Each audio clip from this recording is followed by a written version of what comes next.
Assalamu alaikum wa rahmatullah wa barakatuh. Paix sur ceux qui suivent la guidée, paix et bénédiction sur le prophète sallallahu alayhi wa sallam, sur ses compagnons, ses amis, sa famille, ainsi que sur tous ceux qui le suivront de bonne foi jusqu'au jour du jugement. Je voudrais dans cet audio éclaircir certaines ambiguïtés qui peuvent toucher l'une ou l'autre personne et apporter ma modeste contribution à éclaircir les choses, Inch'Allah. Écoutez bien, parce que chaque mot est important et chaque mot a un sens. On a eu ce soir, dans le cours, un débat qui était assez courtois d'ailleurs, entre des gens pas tous d'accord, etc. Très bien, pas de problème. Et à un moment donné, on est arrivé au cœur du problème. Et c'est bien parce que là, on peut voir clair. Qu'est-ce qui a été dit à propos du vote dans un système démocratique? Il a été dit, beaucoup de gens, on ne peut pas donner un jugement clair sur ces gens parce que c'est une question confuse dans laquelle les gens sont en confusion. La preuve, c'est ce qui a été dit, je répète, la preuve c'est que quand ils viennent écouter un cours tel que ceux qui sont donnés là tous les soirs, ils disent « Ah, j'avais jamais vu les choses comme ça, maintenant je comprends mieux ». Et donc on utilise ça pour dire « Vous voyez, c'est que c'est pas clair, c'est que c'est confus, donc c'est un sujet sur lequel on ne peut pas juger à la légère parce que pour les gens, c'est pas clair. » Alors a priori, ça semble être une déclaration valable. Le problème, comme d'habitude, c'est qu'il faut aller en profondeur.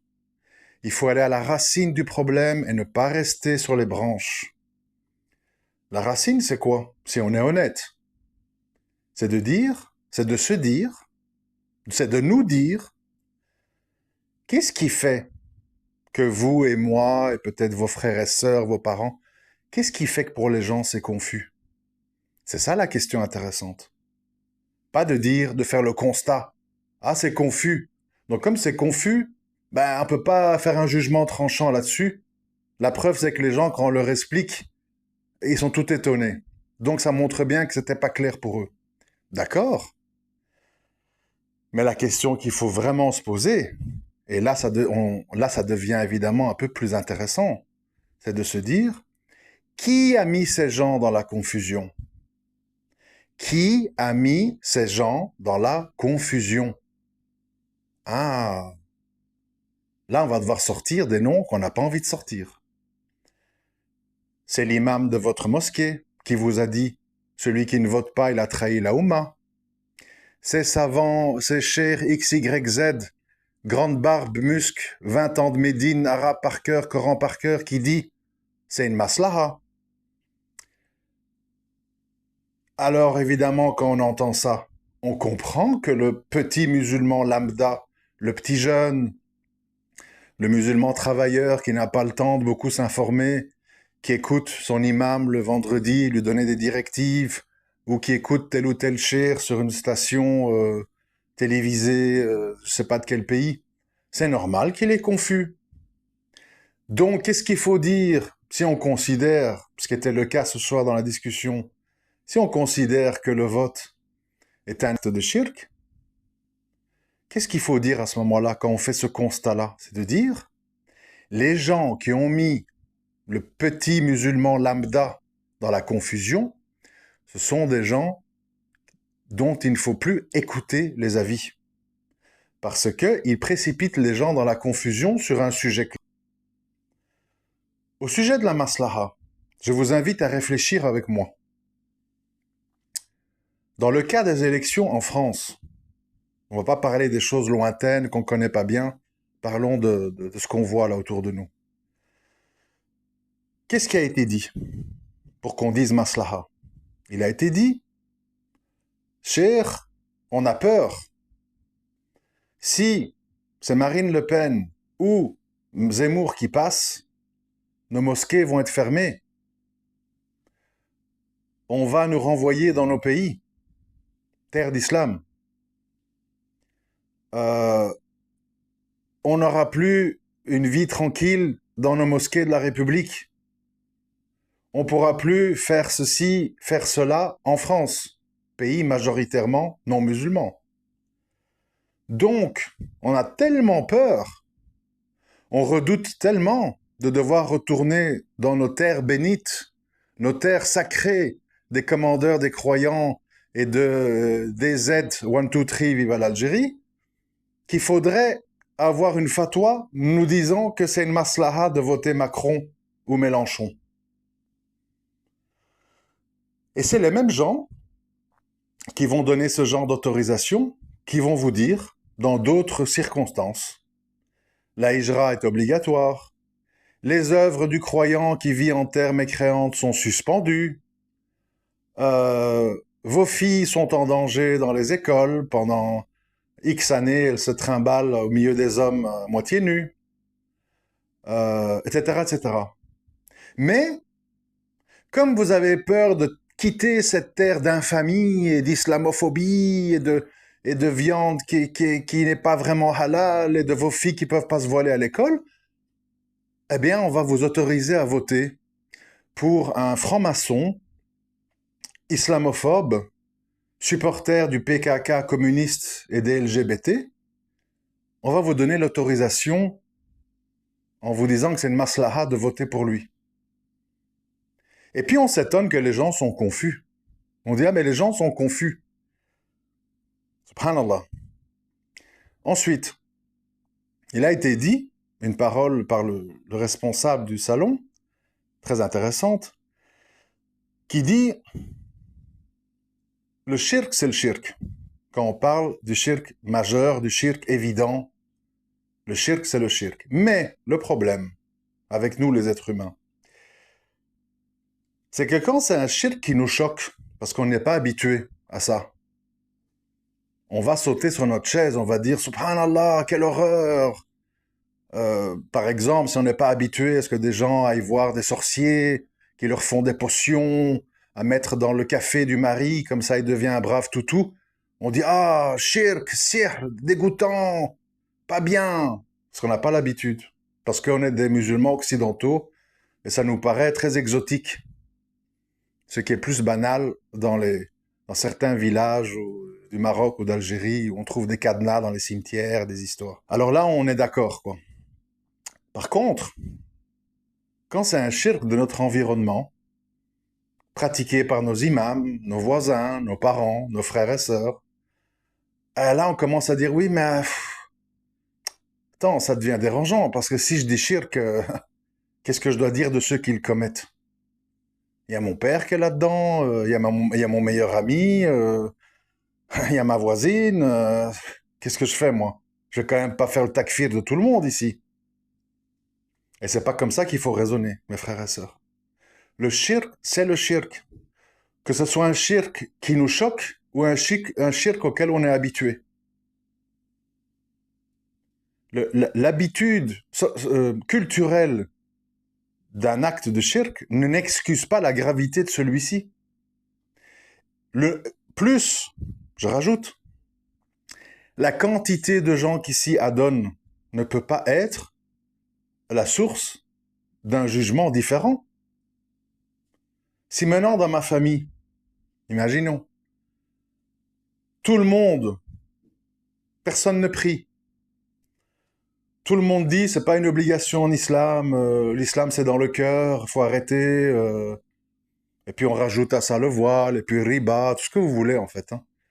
Et les gens disent, bon, ben, chez nous, on a l'habitude, pour réussir les examens, pour que l'accouchement se passe bien, on va aller voir le marabout et il fait des incantations, il nous donne des petits talismans avec le Coran écrit à l'envers, des trucs à boire, à faire boire. Si toute votre famille, elle est là-dedans, est-ce que parce que toute votre famille commet ça, vous devez dire, eh, mais je ne veux pas quand même sortir toute ma famille de l'islam, hein? Et quoi alors? Je suis le seul musulman en France ou quoi? Ben, il est possible que dans certaines circonstances, c'est pas la norme, je suis d'accord avec vous. Enfin, j'espère. Essayons d'être optimistes. Mais il est possible qu'à un moment donné, vous soyez le seul musulman de votre famille. Qu'est-ce qu'il y a de choquant à ça, en fait? Vous n'êtes pas responsable du choix des autres. Et c'est pas parce que une majorité des gens de votre famille s'adonnent à une pratique hautement condamnable en islam que ça change rien du tout en fait. Ça change rien du tout. Si demain toutes vos familles c'est des terroristes, on va faire tout sauter, on déteste la France, on va mettre des bombes partout, quoi? À un moment donné, on doit faire abstraction du nombre et des liens de sang et ne voir l'acte que pour l'acte. À l'image du prophète sallam qui a dit, si ma fille Khadija aurait volé, je lui aurais coupé la main. C'est-à-dire que les jugements, le halal, le haram, le shirk, le kufr, sont au-dessus des liens de sang et au-dessus du nombre de gens qui s'y adonnent. Nuh, alayhi salam, il a prêché plus de 900 ans. Enfin, c'est pas tout à fait juste de dire ça parce que il a vécu tous ces nombres d'années, mais la prêche était peut-être un nombre plus restreint. Ça, c'est autre chose. Enfin, on va dire un grand nombre de décennies, de centaines d'années. Une majorité de gens sont moqués de lui et l'ont pas suivi, inclus sa femme et son fils. Est-ce que ça fait de lui un takfiri ou un être qui s'est cru supérieur aux autres? Le fait qu'il s'est retrouvé avec peut-être, je sais pas, j'ai lu plusieurs textes, mais enfin, bon, une soixantaine de personnes avec lui dans le bateau. Et des milliers qui ont été engloutis sous les eaux. À un moment donné, c'est pas les créatures dans leurs déclarations ou leurs agissements qui font que les jugements de l'islam varient. C'est pas possible de concevoir ça. Sinon, on devient injuste. Ça veut dire que, à un moment donné, on fait passer, justement, quand on dit dans le système démocratique le pouvoir au peuple, ça veut dire quoi? Si une majorité de gens dans un pays estiment que telle loi humaine est supérieure à une loi divine et qu'elle vote pour ça et qu'elle milite pour ça, est-ce que ça va faire que c'est pas grave parce qu'il y a une majorité de gens qui a voté pour ça? Ça, c'est la démocratie, ça. On n'est pas des démocrates. La loi d'Allah, c'est la loi d'Allah. Même s'il n'y a qu'une personne dessus.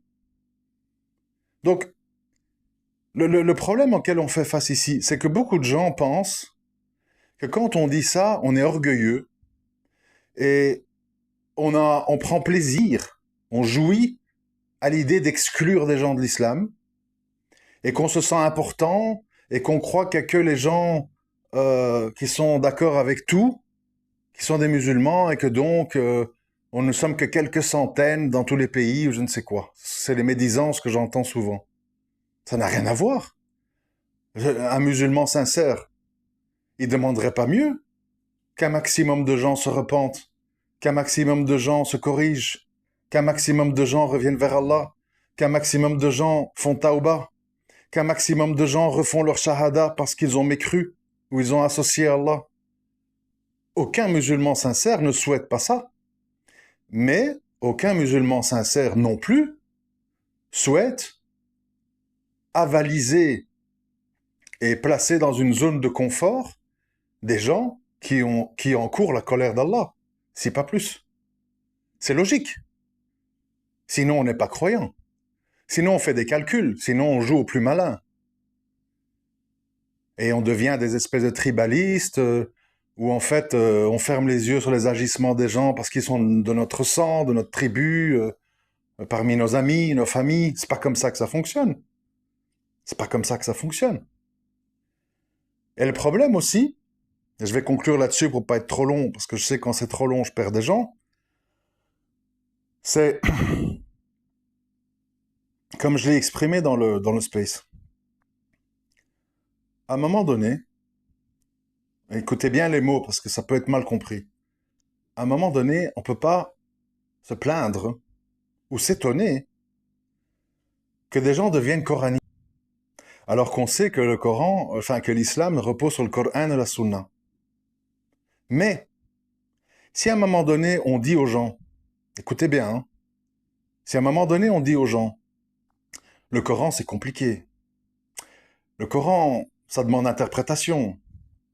Le Coran, faut s'en remettre à des savants. Au sujet de la croyance et des fondements. Tu peux pas comprendre. C'est équivoque. Tu peux t'égarer, attention. Et qu'en plus, on arrose le tout de hadiths et d'histoires équivoques. Après, on ne peut pas s'étonner que les gens disent « Moi, j'y comprends plus rien. C'est très confus. Moi, quand je lis le Coran en allemand, en suédois, en français, en anglais, ça me paraît très clair. Moi, je vais m'éloigner de tous ces gens qui me mettent dans la confusion et je prends que le Coran. Parce que moi, je comprends le Coran. Ça me parle. Parce que le message qu'Allah il me donne, il est très clair pour moi. Mais quand je parle avec des gens qui me parlent de leurs savants, de leur secte, de tel hadith, de telle histoire, je m'en sors plus, je comprends plus rien. Faut faire attention, les frères. Parce que vous précipitez les gens dans le coranisme. Faut faire très attention.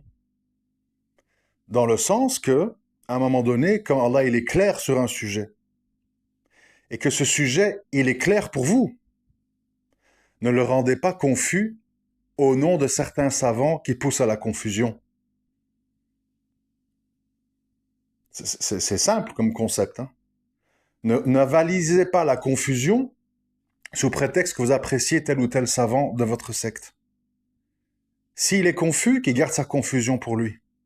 Et si vous voyez clair dans certaines choses, poussez les gens à la clarté. Ne les précipitez pas dans la confusion.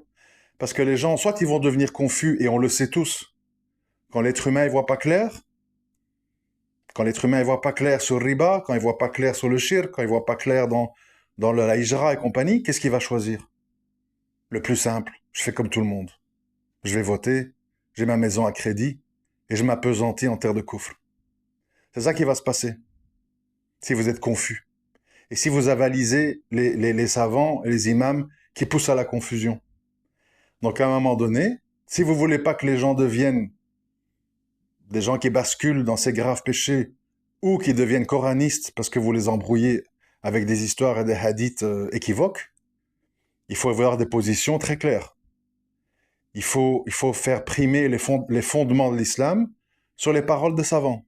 Enfin, de certains savants, parce que c'est ça l'histoire. Chacun met ses savants en avant, et ceux qui lui plaisent pas, on dit c'est des fous, c'est des takfiris, c'est des exagérateurs, c'est des khawarij. Le mien, il est bien, il est équilibré, il est dans le juste milieu. Donc, en conclusion, il faut voir bien clair, mes frères et sœurs, il faut voir bien clair. Parce que nous sommes dans l'époque du désordre. Et il faut toujours se rappeler que Allah Azawajal, il nous a dit quoi? Il a dit dans le Coran, vous avez pris vos moines et vos rabbins en seigneurs à la place d'Allah. Et quand on lit le tafsir, qu'est-ce que ça explique? C'est pas qu'ils se sont prosternés devant leurs rabbins et leurs moines. C'est pas qu'ils ont fait des sacrifices en leur nom. C'est qu'ils les ont suivis dans ce qu'ils ont rendu halal alors que c'était haram, et ils les ont suivis dans le haram qui était halal. Et donc, ils les ont pris en divinité à la place d'Allah. C'est ce qu'ont fait les juifs et les chrétiens. Et c'est ce qu'on est occupé à faire sans s'en rendre compte quand on dit « Allah, il a dit. Oui, mais mon savant a dit. Pour Allah, c'est clair. Oui, mais pour mon savant, c'est pas clair. » On ne fait pas passer les hommes avant Allah. Qui que ce soit.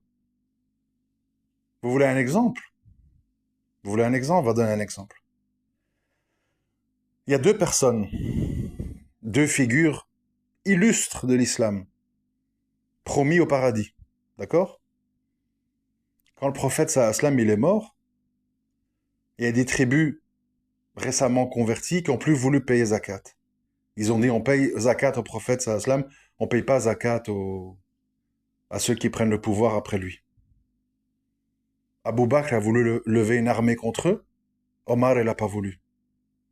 Nous avons affaire à des êtres humains qui sont parfois confrontés à des situations dans lesquelles une personne voit clair et l'autre elle est confuse. Et inversement, sur d'autres questions, c'était peut-être Omar qui voyait clair et Abu Bakr était confus. Ce sont des êtres humains, même des êtres humains promis à des meilleures places que vous et moi. C'est pourquoi, au-dessus de nous tous, même du plus grand savant qui a l'air le plus respectable du monde, il y a la parole d'Allah, qui doit toujours l'emporter. Ou sinon, On bascule ce dans quoi les juifs et les chrétiens sont tombés. Ils ont pris leurs moines et leurs rabbins en seigneur à la place d'Allah, en acceptant le halal comme haram et le haram halal en fonction de ce que leurs moines et leurs rabbins disaient. Assalamu alaikum wa rahmatullahi wa barakatuh.